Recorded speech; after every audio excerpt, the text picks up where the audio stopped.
Dear students, welcome to Bangla Shikha Classroom, an endeavor of Poshimabangla Samogra Shikha Mission under the School Education Department, Government of West Bengal. I hope all of you have secured admissions in class 11 different schools across West Bengal. Now, today we are going to study a short story, Jimmy Valentine, by master storyteller, a prolific American master storyteller, O. Henry. Now, before we begin our lesson, let me just tell you that West Bengal Council of Higher Secondary Education has selected a number of short stories, poems, drama, which will make you fall in love with literature. Since I have popped up the question of love, so we'll do a love story today of crime and transformation. That's Jimmy Valentine. It is Alias Jimmy Valentine, it is called, and the story, when it was published in an anthology of short stories by O. Henry, it was called Roads of Destiny. And the story was also called A Retrieved Reformation. Now, that story is regarded as Alias Jimmy Valentine in your syllabus. It is included in semester 2. So, there will be broad questions set on this topic as you approach your second semester exams. This is not included in first semester, but I am discussing this because I think you will find this really wonderful story to learn. I hope you have got your textbooks. So I think the first thing which all eager students must do is to go over all the stories, poems, drama which are included in your English syllabus, which I think you must have done it already, and you read this story by now, and it's a wonderful story. So let's discuss this. So what are the contents of today's lecture? What am I going to discuss in this class? Let's have a look at that. So we're going to begin with an introduction to O. Henry. We are going to learn about O. Henry's life and his influence on literature. We're going to do a story overview, what the story contains, the main characters, the plot and themes of Alias Jimmy Valentine. Then we are going to do a analysis of the key lines, the most important lines of this story. And these analyses, it will be helpful for you to answer those questions which can be said by quoting these lines. The questions will carry 2 marks and they are to be written in complete sentences. As I have already told you, this story is included in the second semester, and so broad questions will be set from it. No multiple choice questions, right? So when we do the key line analysis, you must be alert because I have included all the important lines which are important from an exam point of view. And finally, this we will be dealing in the second part of this lecture. I am giving you some answers, some model answers to the most important broad questions which can be set from this topic. So we will come to that in our second part of the discussion. So let's jump into the story right now. So now O. Henry, as you know, his real name was William Sidney Porter. He was born in 1862 in USA, and he was known for his surprise endings, wit, and portraying everyday people. And O. Henry's stories, they always involve a twist of plot which turns on an ironic or coincidental circumstances. This is typical of O. Henry short stories. Now, another important thing, I have highlighted this in red, as you can see. O. Henry was convicted of accounting frauds. So he had to experience prison life. He served time in prison from 1898 to 1901. And while in prison, he wrote many of his early short stories under the pen name of O. Henry. So why did he use this pen name? Because he didn't want anybody to know that a criminal was writing these short stories. So that's why he used his pen name, because most of these stories were written when he was serving imprisonment. So Jimmy Valentine, as you will soon discover, that this is a story where Jimmy Valentine is a thief. He is a master safecracker, and so we can conclude that both Jimmy Valentine as well as O. Henry, both had experienced life behind bars. So, because O. Henry had experienced life behind bars, that makes his depiction of prison life and criminal reformation very authentic and empathetic. What is the meaning of the word empathy? Empathy means when you actually put yourself in shoes of somebody. Sympathy is when you feel bad for somebody. But suppose you are feeling empathy means you are imagining that you are actually undergoing the same trauma and stress which that person is undergoing. So because O. Henry knew what prison life was and what a stigma it was for people who had undergone prison time, so he could portray the character of Jimmy Valentine in a very authentic manner.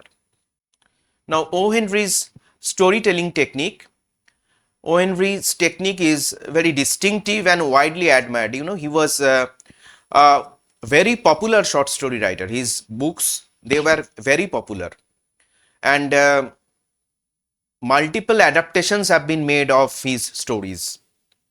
You must have watched, some of the stories which have been turned into big movies. Now, O. Henry's some of the key features of O. Henry's storytelling technique are surprise ending. That is, there is a twist. There is an ironic twist ending. Now, O. Henry is famous for that. So that is also predominant feature in Alias, Jimmy Valentine, and so also in other stories. Then there is use of irony and strong characterization. Then an engaging narrative style, which is witty, which is straightforward, and often he tells the story in a conversational tone that draws the readers in. He also uses a touch of humor and light irony in his narrative voice, which makes the story enjoyable and accessible.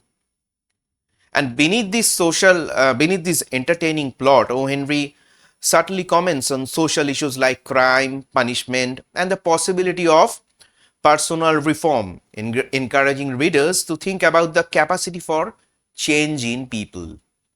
So now coming to the story, it was first published in 1903. So it was called A Retrieved Reformation, and it was included, as I have told you, in a book of short stories called Roads of Destiny. Now, the story quickly gained recognition for its clever plot, engaging characters, and surprise ending. It was widely read in magazines and later included in his famous short story collections, helping to cement O. Henry's reputation as a master storyteller. The popularity of this story also led to multiple adaptations in theatre and film, making it one of his best known works. So I've got two posters which I want to show you today. Two movies which were made out of this story. So here is one of them and here is the other one. So it's a very popular short story, a story about love and crime and transformation. So let's begin the story now. So how does the story begin? It is now Jimmy Valentine is the main protagonist in the story. Now Jimmy Valentine is in prison. He is serving sentence for being convicted in a case. So the story begins at a critical moment. Jimmy is going to be released from prison. So let me read out a portion of it, the beginning of the story, and then we will summarize it. A guard came to the prison shoe shop where Jimmy Valentine was assiduously stitching uppers and escorted him to the front office. There the warden handed Jimmy his pardon, which had been signed that morning by the governor. So Jimmy's release papers are being prepared. So Jimmy is going to be released from prison. The warden is advising Jimmy, now Valentine, you'll go out in the morning, brace up and make a man of yourself. You are not a bad fellow at heart. Stop cracking safes and live straight. So that's what, the warden in the prison advises Jimmy Valentine. Now this advice has a foreshadowing function. I mean, O. Henry is a brilliant storyteller. He will try and give clues and hints in the middle so that you can anticipate what is going to happen. He prepares the reader for what is going to happen in the latter part of the story. So this is one such dialogue which the warden tells Jimmy. You prepare yourself, you make a man of you are not a bad fellow at heart. So that's a very important statement.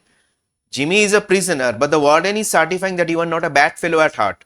Stop cracking safes and live straight. Means you do not indulge in crime anymore. Do not crack safes anymore. We have put you in prison, and we earnestly believe that now you will not be indulging in any safe cracking. That is what the warden tells Jimmy as Jimmy's release papers are being prepared. So at this critical moment, the story begins. Then what happens is Jimmy is at 7:15 on the next morning. Jimmy stood in the warden's outer office. He gets certain things from the prison. The warden gave him a cigar. The clerk handed him a railroad ticket, $5 bill, and Jimmy Valentine walked out into the sunshine. He is free. Now Jimmy meets Mike Dolan and retrieves his burglary tools. So Mike Dolan is an associate of Jimmy. So he was actually instrumental in Jimmy Valentine was sentenced to prison. Now Mike Dolan was instrumental in getting him out of the prison earlier than usual, because he was released on a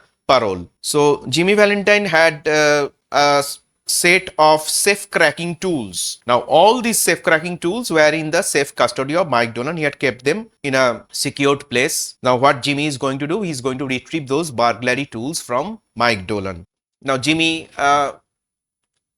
gets hold of his burglary tools. Now he is very fond of his burglary tools. It had cost him over $900 to have him made, and after Jimmy had procured his burglary tools, a strange thing happens. Let me read out from the text now. A week after the release of Valentine 9762, now that was his prisoner number, there was a neat job of safe burglary done in Richmond, Indiana with no clue to the author. 2 weeks after that, a patented improved burglar-proof safe in Logansport was opened like a cheese. Then an old-fashioned bank safe in Jefferson City became active and threw out of its crater an eruption of banknotes amounting to $5,000. So 3 burglaries start to happen in succession, quick succession. The first one takes place at Richmond, Indiana. 2 weeks after that, a burglary takes place in Logansport. Now all these 2 burglaries, the one at Richmond, Indiana and the burglary at Logansport, these involved not such astronomical amounts. But the last one, the burglary at Jefferson City, where an old-fashioned bank safe, it was cracked. That bank safe contained $5,000. Now, $5,000 being a huge amount. Now, ace detective Ben Price, he was now called into action. Ben Price was instrumental in catching Jimmy. The first time, you have seen Jimmy was serving in prison and then he was released. Now it was Ben Price who had put him in prison. Now since after Jimmy's release, these burglaries started to happen, and the burglary at Jefferson City, since it involved an astronomical amount of $5,000, now this amount was large enough to attract the attention of Ben Price. So Ben Price, he visited the crime scenes, he compared his notes, and he noticed that there was a remarkable similarity in the methods of burglaries. And Ben Price said to himself, that's dandy Jim Valentine's autograph. What does the word autograph mean? Autograph means Jimmy's unique style of functioning, Jimmy's unique style of cracking safes. He's resumed business. That's what Ben Price says. So Ben Price here is asserting that Jimmy Valentine has started cracking safes once more. Look at that combination knob, jerked out as easy as pulling up a radish in wet weather. He's got the only clamps that can do it. So Ben Price is actually praising Jimmy's safe cracking tools. See, he's got the only clamps that can do it. And look how clean those tumblers were punched out. Jimmy never has to drill but one hole. Yes, I guess I want Mr. Valentine. Now he's upset and irritated because he put Jimmy Valentine behind bars after putting in a lot of hard work. And Jimmy is released from prison. Now he has to again, catch Jimmy Valentine, put him behind bars. So Ben Price says he will do his bit next time. Bit means he will serve his term in prison next time without any short time, or clemency foolishness.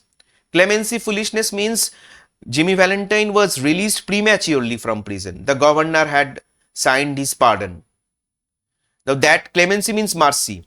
So Ben Price causes this an act of foolishness because he feels that hardened criminals like Jimmy Valentine, they should not be released before their term expires. They should not be shown clemency. They should not be released after serving for a very short time.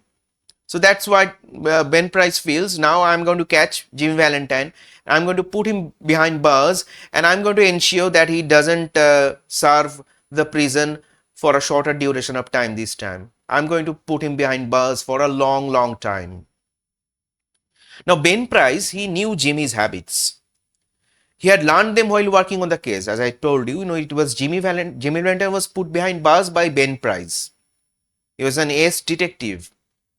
Now he knew Jimmy Valentine was sent to prison for cracking safe at a place called Springfield. Ben Price was instrumental in getting Jimmy behind bars. So while working on the Springfield case, Ben Price had learned that Jimmy Valentine has a unique methodology. He was aware of the habits of Jimmy Valentine. Long jumps, quick getaways, no confederates. Jimmy Valentine did not have any partners.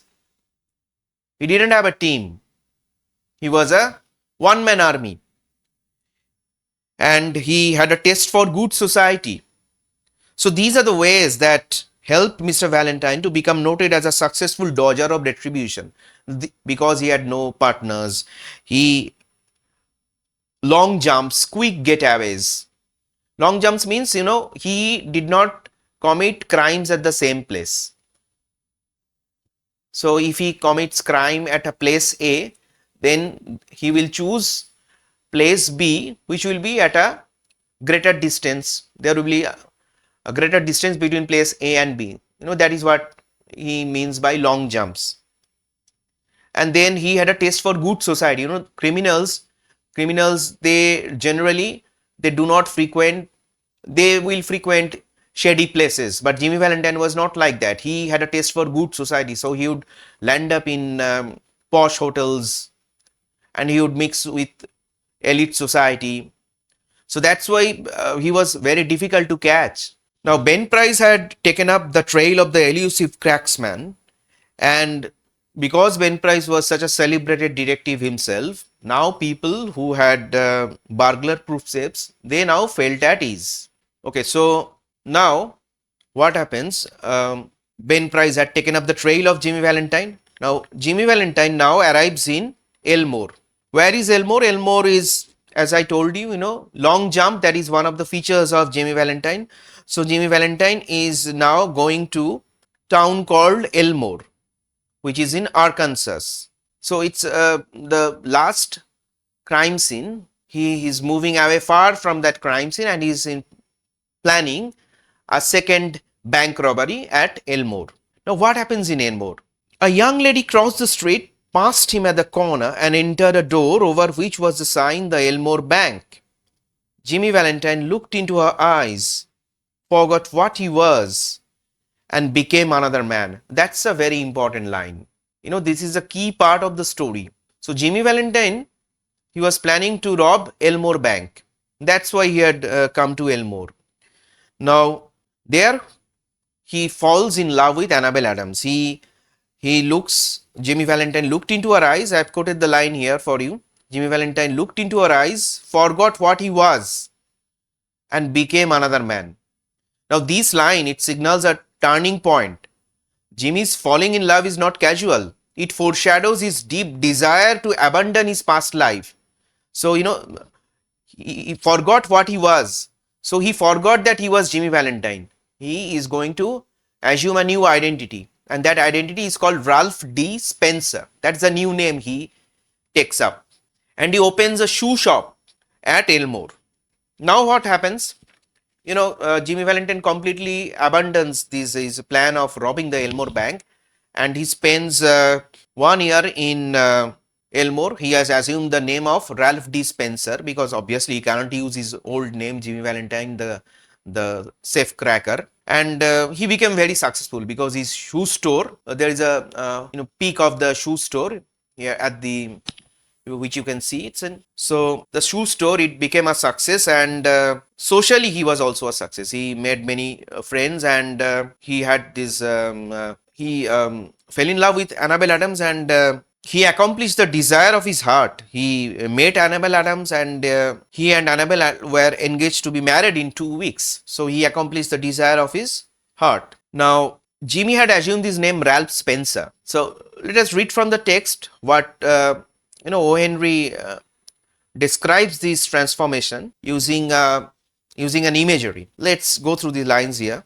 Mr. Ralph Spencer, the phoenix that arose from Jimmy Valentine's ashes left by the flame of a sudden and alterative attack of love, remained in Elmore and prospered. Now, let me explain this to you a bit. Questions can also come from this phoenix imagery which you have used. Now, phoenix is a Greek mythical bird that burns itself to death and again rises from its ashes. Now, you must have seen this in the Harry Potter movie. In the first part, I think there is this phoenix which bursts into flames. So phoenix is a Greek mythical bird that burns itself to death and again rises from its ashes in the freshness of youth to live another life cycle. Now Jimmy undergoes transformation and appears in the persona of Ralph D. Spencer. Like fire, love here functions as a purgatory force in reforming the burglar into good citizenship and prosperity. Now, whose responsibility is this, to turn a burglar into good citizenship and prosperity? It is expected, the prison reform system in the country, they are supposed to do this, but they had failed, After Jimmy Valentine's release from prison, there was this number of robberies, safe cracking were taking place. But the sudden and alterative attack of love, these brought about the transformation of Jimmy Valentine. Now, there is an important letter which Jimmy Valentine writes to an old friend of his name is Billy. So, because this letter is written in first person, let me read out to it because it will help you to analyze the character of Jimmy Valentine in a much better manner. So one day Jimmy sat down in his room and wrote this letter which he mailed to the safe address of one of his old friends in St. Louis. Dear old pal means friend, I want you to be at Sullivan's place in Little Rock next Wednesday night at 9 o'clock. I want you to wind up some little matters for me. And also I want to make you a present of my kit of tools. Now, I have told you earlier that Jimmy Valentine, after being released from prison, he had went to meet one of his associates, Mike Dolan, from whom he had secured his set of safe cracking tools. Now, Jimmy was extremely fond of his safe cracking tools. And as you have seen, Ben Price making that remark that these tools were excellent. It helped him to crack those safes with ease, which other people could not. So now what is important here, that he is planning to hand over this entire set of tools to a friend of his. I want you to make you a present of my kit of tools.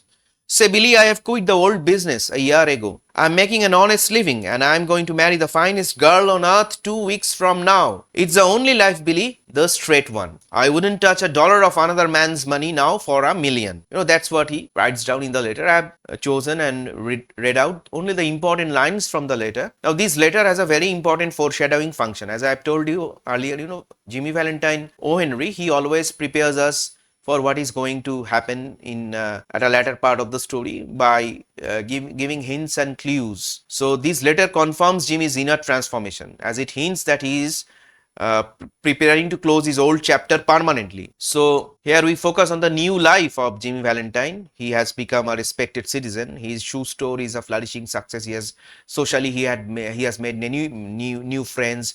He's going to marry Annabelle Adams 2 weeks from now, and he writes a letter to his friend Billy, giving up his burglary tools. So now we are coming to the final part of the story, the climax. So what happens, Jimmy writes this letter and he wants to visit Little Rock because he wants to, hand those tools in person to his friend Billy. Obviously, he's not going to tell his Annabelle about all these. So he told Annabelle that he was going to Little Rock that day to order his wedding suit and buy something nice for Annabelle.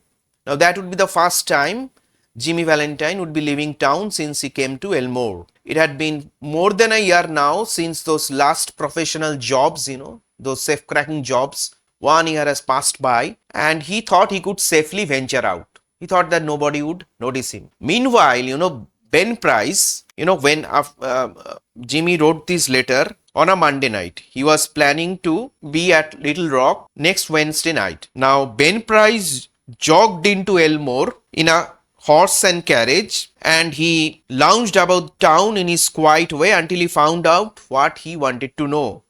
From the drugstore across the street from Ralph D. Spencer's shoe store, he got a good look at Ralph D. Spencer. So Ben Price has now arrived at Elmore and he is planning to get hold of Jimmy Valentine and put him behind bars. Now, Jimmy Valentine is preparing to visit Little Rock to hand over those set of tools to Billy, his friend, and he has told Annabelle that he is going to buy a nice present for Annabelle from Little Rock. It would be the first time he would be visiting, would be leaving town and visiting Little Rock. He now feels that it would be safe for him to venture out because 1 year has elapsed from those professional jobs which he had undertaken, those safe cracking jobs.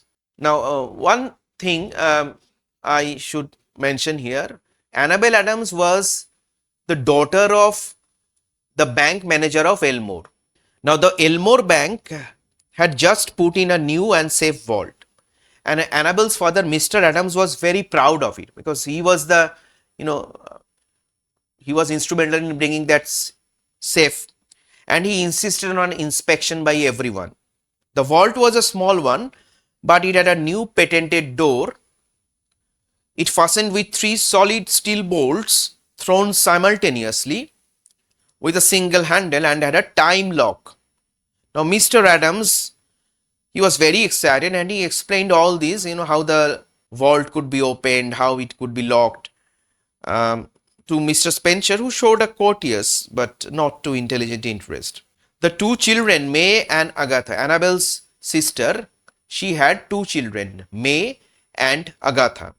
Now, they were delighted by the shining metal and funny clock and knobs.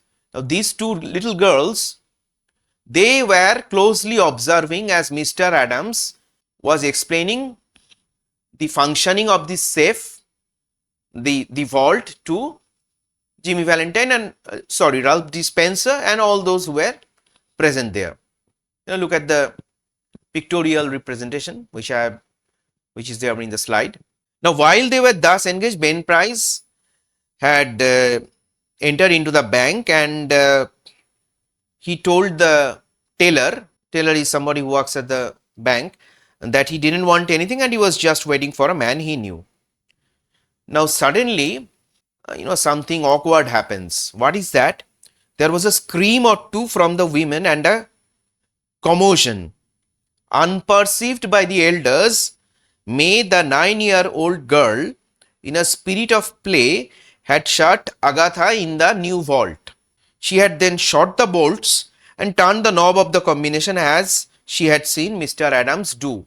Now what happens? Now everybody is very tensed. The old banker sprang to the handle and tugged at it for a moment. The door can't be opened. He groaned. The clock hasn't been wound nor the combination set. Agatha's mother screamed again hysterically. My precious darling, wailed the mother. She will die of fright. Open the door. Oh, break it open. Can't you men do something? So Agatha's mother is frantic. That the girl will die out of suffocation. Little Agatha is locked in the new vault and she will die out of suffocation if she is not rescued instantly. Annabelle turned to Jimmy, her large eyes full of anguish but not yet despairing. To a woman, nothing seems quite impossible to the powers of the man she worships. Can't you do something, Ralph? Try, won't you? Annabelle is not aware of the fact that Jimmy could crack a safe. But she had, She believed in Jimmy. She believed in Ralph, sorry, and she believed that, you know, the power of love. She believed that if anybody could, see her family through this crisis, that was Ralph. Jimmy looked at her with a queer, soft smile on his lips and in his keen eyes. Now, why Jimmy Valentine had a very strange, soft smile in his lips? Can you guess? Now, Jimmy understood that if he cracked the safe in full public glare to save Agatha, obviously his identity will be revealed. The identity of Jimmy Valentine will come to the picture. It will be revealed to everybody that Jimmy Valentine he is here, and he will be again put behind bars, which he detests, because he was really in love and he needed a social rehabilitation. He had already established himself, so he knew that all these things, this is his attempt at social rehabilitation, his love life, it would be destroyed totally. But the little girl's life, it has to be saved. Annabelle, he said, give me that rose you were wearing, will you? So he will use the rose which Annabelle he was wearing. It was kind of a metal pin to crack the safe. Hardly believing that she heard him all right, she unpinned the butt from the bosom of her dress and placed it in his hand. Now, Jimmy stuffed it into his vest pocket, threw off his coat, and pulled up his shirt sleeves. With that act, Ralph Dispenser passed away and Jimmy Valentine took his place. Now, the old safecracker, the expert safecracker, with his set of burglary tools. He was carrying those burglary tools with him because he was going to, hand them over to Billy at Little Rock. So he opened his suitcase and he used his burglary tools to save Agatha. Let me read out from the text once more. In 10 minutes, breaking his own burglarious record, he threw back the bolts and opened the door. Agatha almost collapsed, but safe was gathered into her mother's arms. So the identity of Jimmy Valentine is now revealed, and as you know, Ben Price was present in that bank itself. Jimmy Valentine put on his coat and walked outside the railings toward the front door. As he went, he thought he heard a faraway voice that he once knew called Ralph, but he never hesitated. At the door, a big man stood somewhat in his way. Who was this big man? That's Ben Price. Hello, Ben, said Jimmy, still with his strange smile. Got around at last. Have you? Well, let's go. I don't know that it makes much difference now. So Jimmy is prepared to go with Ben Price because his identity is now revealed, he is exposed. And then Ben Price acted rather strangely. So I've been talking about, there's this twist at the ending, there's this surprise ending, and it comes here. So Ben Price acted rather strangely. Guess you were mistaken, Mr. Spencer, he said. Don't believe I recognize you. Your buggy is waiting for you, ain't it? Buggy means driver. And Ben Price turned and strolled down the street. So Ben Price decided not to arrest Jimmy. Why? Because he was convinced that Jimmy had already become a reformed person. Now Ben Price, he allows Jimmy to get the much needed social rehabilitation as Annabelle's life partner. He was an ace detective. So a detective's job is not just to, punish criminals. He should be able to discern, which criminal has undergone transformation, which criminal has already reformed himself. And that's why Ben Price takes such a prudent decision. That's a twist in the story. He decides not to arrest Jimmy Valentine. And he turned and strolled down the street. So this is a wonderful short story. I have, kind of summarized it. But at the same time, I could not resist the temptation to read some of the wonderful lines which O. Henry had written. So that brings us to the end of the story. In our second part, we will be dealing with the important broad questions which can be set in the exam from this story. I will be, giving you the answers, the model answers, so that it helps you how you will be preparing for the exams. You can. So that's it for the first part. I hope you all of you will be watching the second part intently. Thank you for now.